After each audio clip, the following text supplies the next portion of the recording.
নমস্কার বন্ধুরা, কেমন আছেন আপনারা সবাই? তো আজকে সকাল সকাল আমরা তিনজনে মিলে বেরিয়ে পড়েছিলাম ঘুরতে। মানে হচ্ছে একটু পুজো পুজো দেবো, সেরকম প্ল্যানই ছিল আজকের দিনটা। গাড়ি আমাদের এক জায়গায় রেখে দিয়েছিলাম আর আমরা রেখে দিয়ে বাসে করেই যাচ্ছিলাম। আর বাস থেকে নামার পরে দেখুন মাম্মামের অবস্থা, ওর পাপার কোলে উঠে পড়েছে। কতক্ষণ আর কোলে রাখা যায়, তাই না? বড় তো হয়ে যাচ্ছে আস্তে আস্তে। তারপরে আমি কিনে নিলাম প্রসাদের ডালা হাতে আমি চলে যাচ্ছিলাম পুজো দিতে। তো আমি পুজো দিতে ঢুকে গিয়েছিলাম, তারপরে মাম্মাম এখানে দাঁড়িয়েছিল মন্দিরের সামনে। সেই সময় ওর পাপা ওর ফটোটা নিয়েছিল, যেহেতু মন্দিরের ভেতরে সবাইকে একসাথে ঢুকতে দেবে না, ওখানে হচ্ছে ফোন ক্যামেরা সব কিছু জমা রাখতে হবে, সেই কারণে আমরা ওগুলো জমা রাখিনি। আর মাম্মাম দেখুন আমি আসছি না বলে কীরকম চিন্তা করছিল। আর এই যে আমি পুজো দিয়ে বেরিয়ে এসেছি, তারপরে ও আমাকে বলছিল যে খিদে পাচ্ছে মাম্মাম, সেই কারণে আমরা চলে গেলাম প্রথমে সকালের টিফিন করতে।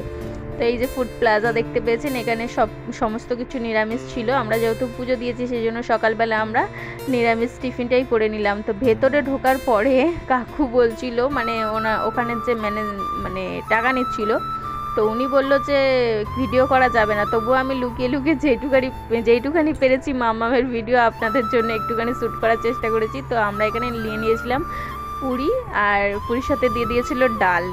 টেস্টি ছিল খাবারটা।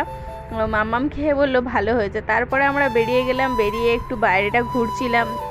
এখানে জিনিসের দাম তো খুবই কম, সেই জন্য আমরা বস্তা ভরে কিনে নিয়েছি। সরি, মিথ্যে কথা, এখানে এত দাম বলছিল জিনিসের যে আমরা একটা কিচ্ছু কিনিনি এখান থেকে, সেই কারণে। আর মাম্মাম বলছিল একটা কিছু খেলনা কিনবে, কিন্তু আমি বললাম যেটা আমাদের ওখানে 40 টাকায় পাওয়া যায় ওটা কেন আমি 100 টাকা দিয়ে কিনবো। সেই কারণে আমরা চলে এসেছিলাম যে আমরা চলো দুপুরের লাঞ্চটা করে নিই। এবার লাঞ্চ করতে চলে এসেছি, এসে এখানে বসে আছি, বসে মাম্মাম ফটর ফটর করছে এটা সেটা খাবো। আর ওই যে ওইদিকে দেখতে পাচ্ছেন ওইটা হচ্ছে আমার বাবা টুপি পরে।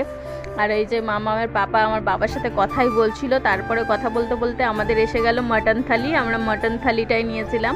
মাটন থালির মধ্যে দেখুন কত রকমের সবজি রয়েছে, আর তার সাথে একটা করে মিষ্টিও ছিল। আর এই যে মাম্মামের